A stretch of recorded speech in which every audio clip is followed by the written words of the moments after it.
Most people buy things their entire lives and end up with nothing that buys them back.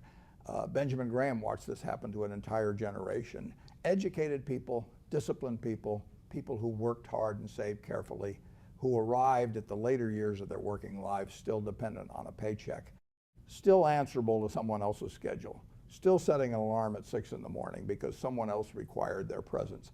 And Graham spent the better part of 60 years understanding exactly why it was not bad luck, it was not inadequate income, it was one mistake made repeatedly and invisibly across thousands of daily decisions. They were spending their capital on things that consumed their freedom rather than purchasing it. Today I want to talk to you about a different kind of buying. 3 specific categories of purchase that Graham understood and applied to every financial decision he ever made. 3 things that most people walk past every single day without recognizing them for what they actually are. Not luxuries, not strategies reserved for the already wealthy, instruments of freedom that require less money than you think and more patience than most people are willing to commit. Stay with me, because by the time this is over, the way you think about every dollar that passes through your hands will have changed permanently. Before we get to the 3 things, you need a mental framework that makes all of them work. Graham built his entire career on a single observation that sounds simple and is, in practice, one of the most difficult ideas a human being can consistently apply. Most people know the price of everything. They know very little about the value of anything. When you go to work every morning and receive a paycheck, what are you actually being paid for? You are being paid for hours of your life that you gave to someone else. Think about that carefully. Money is not abstract. Money is compressed time. Every dollar in your account represents a portion of your finite working life that you exchanged for it. 20 years, 40 hours a week, 50 weeks a year. That is what a career is. Not just money, time, the years you will never recover. So when you spend that money, you are not simply spending dollars. You are spending the fragment of your irreplaceable life those dollars represent. Now, here is the idea I want to name clearly, because Graham identified it as the central illusion of modern financial life, and it is the lens through which everything else today must be understood. I call it the price illusion. Most people make their financial decisions based entirely on price.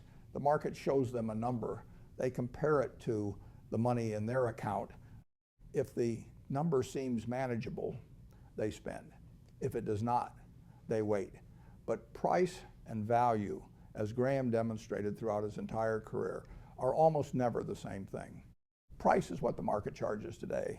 Value is what the thing is actually worth to the specific trajectory of your specific financial life. When you carry a credit card balance at 22% interest because the minimum payment feels manageable, you are paying a price the issuer set, not a price that reflects any rational assessment of what that arrangement is actually costing you in compressed time and compressed future freedom. When you buy a car because the market says a certain kind of car signals a certain kind of success, you are paying a price determined by advertising and status anxiety rather than by any honest evaluation of what that purchase does for the trajectory you want your life to take. The price illusion runs through every financial decision most people make. It is not just a stock market problem, it is a life architecture problem. And the moment you begin replacing the question of what does this cost with Graham's question of what is this actually worth, everything shifts. You stop being a consumer navigating prices and start being an investor assessing value. Those are different universes, and the people who learn to live in the second one eventually stop setting that alarm at 6 in the morning because someone else requires their presence. Let us begin. The first thing you must buy is ownership. Not simply ownership. Ownership of productive assets at prices the market has set below what those assets are genuinely worth. Here is the picture Graham used throughout his teaching career. Think of a productive business as a machine. The machine runs every day, whether you are watching it or not. It takes inputs, it creates outputs, it generates cash that flows to whoever holds the ownership. Now imagine that machine is available for purchase, and the seller, because they are frightened or distracted or simply wrong about the near-term future, is asking for less than the machine generates in 2 or 3 years of normal operation. You are being offered $1 of genuine productive value for 60 cents of current market price. You are not making a bet on what the machine will be worth next year. You are simply recognizing that the price you are being asked to pay is less than what you are demonstrably receiving in return. This is the foundation of everything Graham built, not complicated financial models, not privileged access to private information, simply the discipline to develop an independent assessment of what something is actually worth, and then to act on that assessment when the market price falls below it by a meaningful margin. The difference between what you pay and what the asset is genuinely worth is what Graham called your margin of safety. It is the distance between your position and the point where a mistake becomes a real loss. It is what allows you to be wrong about some of your assumptions and still come out ahead. Because Graham understood that no analysis is perfect, and the investor who requires perfection to survive will not survive for long.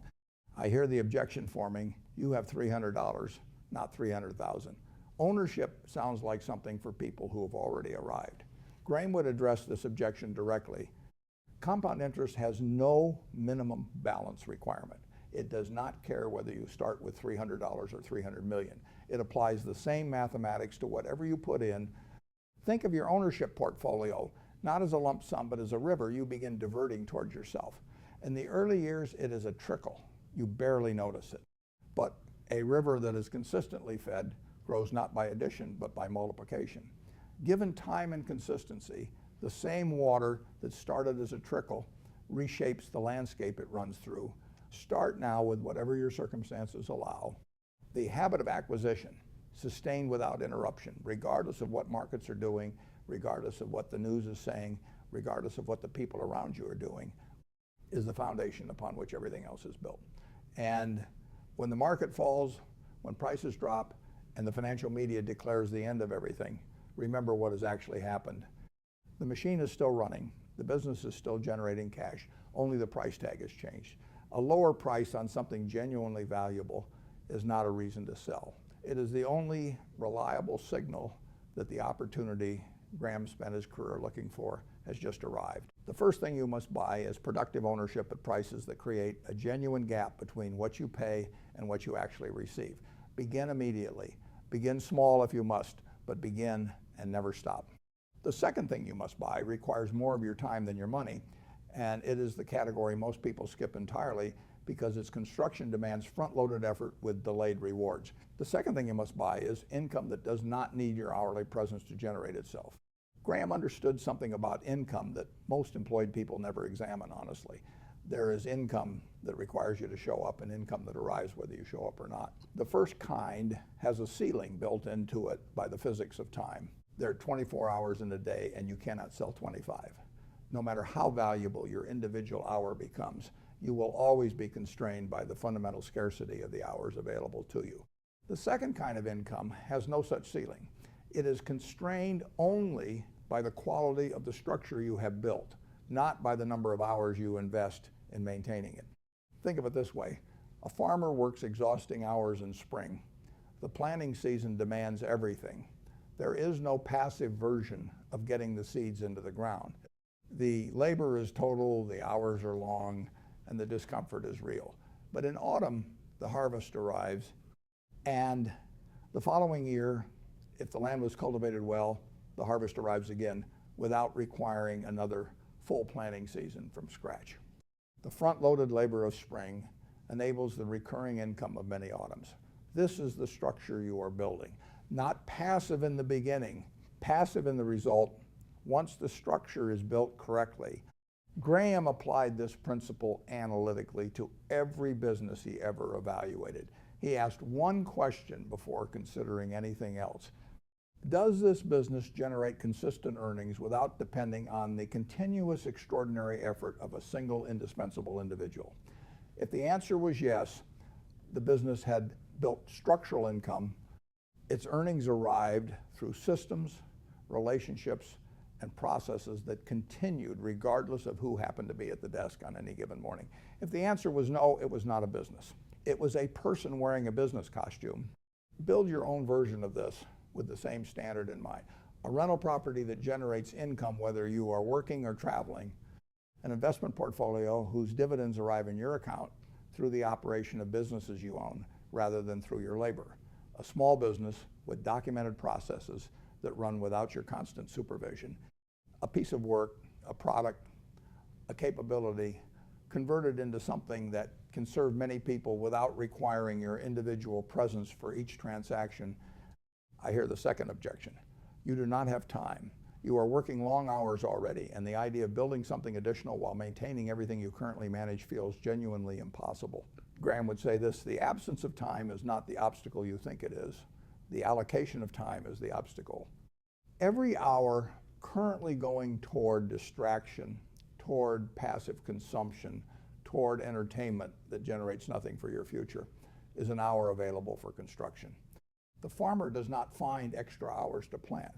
The farmer makes different choices about how to use the hours already available. The day your structural income meets your monthly expenses, your entire relationship with your employer changes permanently.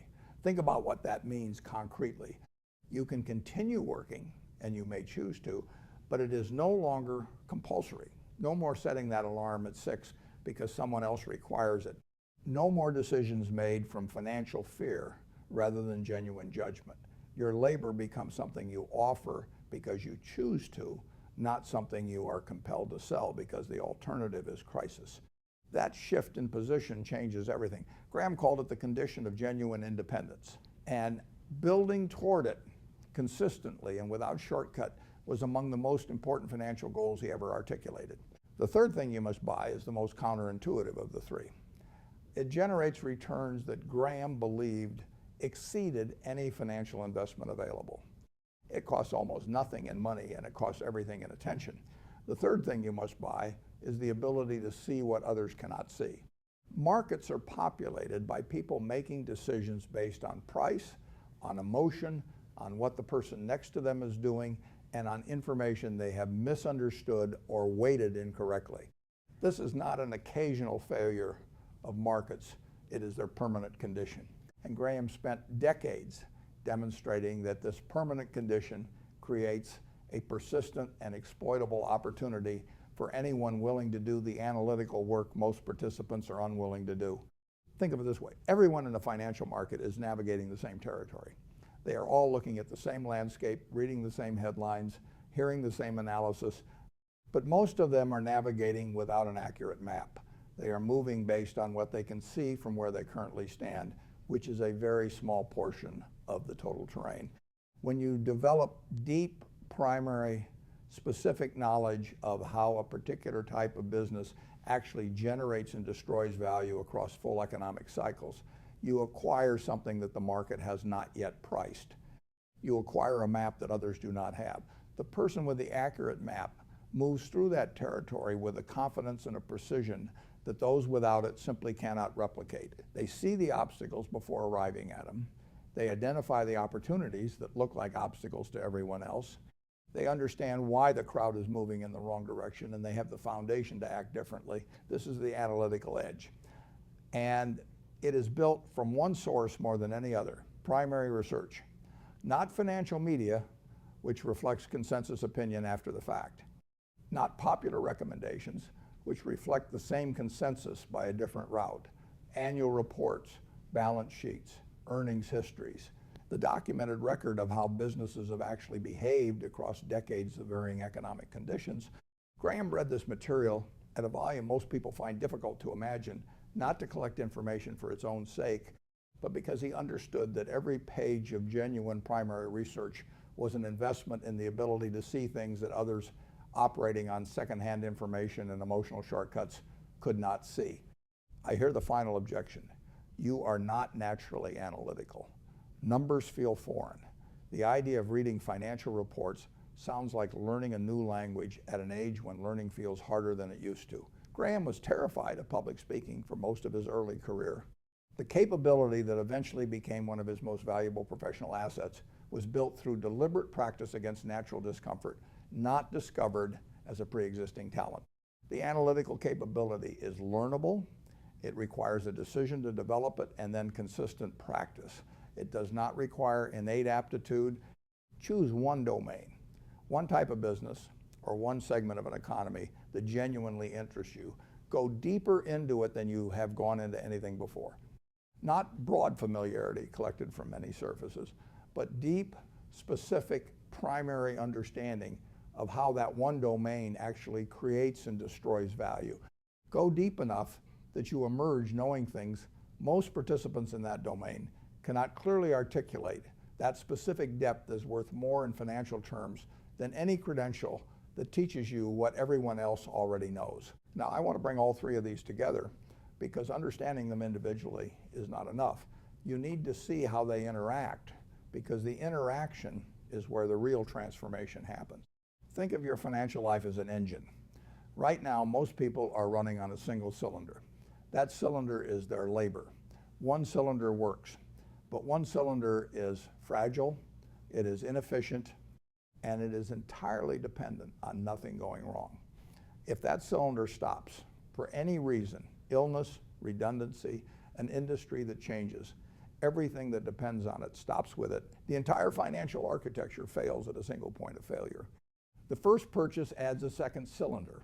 Ownership of productive assets acquired at prices below their genuine worth generates returns that run alongside your labor rather than depending on it. In the early years, this cylinder runs quietly. You barely notice it above the noise of the first, but it never stops. Day and night, weekday and weekend, while you are working and while you are sleeping, it keeps running. The dividends compound, the positions grow. The mathematics of ownership work their way through time with a patience that exceeds any individual's capacity for urgency. The second purchase adds a third cylinder, structural income that operates independently of your hours. This cylinder can grow faster than the others in the early years because it is not limited by starting capital, but by the quality of what you have constructed. A well-built income structure can generate returns on invested effort that no investment portfolio funded from ordinary savings could match in the early phase of building. The third purchase does something different from the other two. It does not add a new cylinder. It increases the efficiency of all the existing cylinders simultaneously. Better analytical capability means better ownership decisions, which means better returns from the second cylinder. Deeper understanding of genuine value means better structural decisions, which means more defensible and more profitable income from the third cylinder. The analytical edge amplifies everything it touches. When all three cylinders are running together, you are operating a financial engine of a completely different order from the single cylinder machine that most people run their entire working lives. And here is the most important thing about building it. You do not have to build all three simultaneously. You build them sequentially. You begin with ownership because it requires the least time and can start with the smallest amounts of capital. You build knowledge alongside ownership because it has no financial cost of entry. You begin designing your income structure once your knowledge base is deep enough to build something that creates genuine value rather than generic repetition of what already exists everywhere. The early period will look flat. The compound curve is always flat before it bends. But this flatness is not failure. It is the period Graham understood better than almost anyone, the period when the value is accumulating before the market has recognized it, when the structure is being built before the results are visible, when the patient investor waits without anxiety because they are not waiting for luck. They are waiting for mathematics to do what mathematics always does when given enough time and enough consistency. Before this ends, do one specific thing.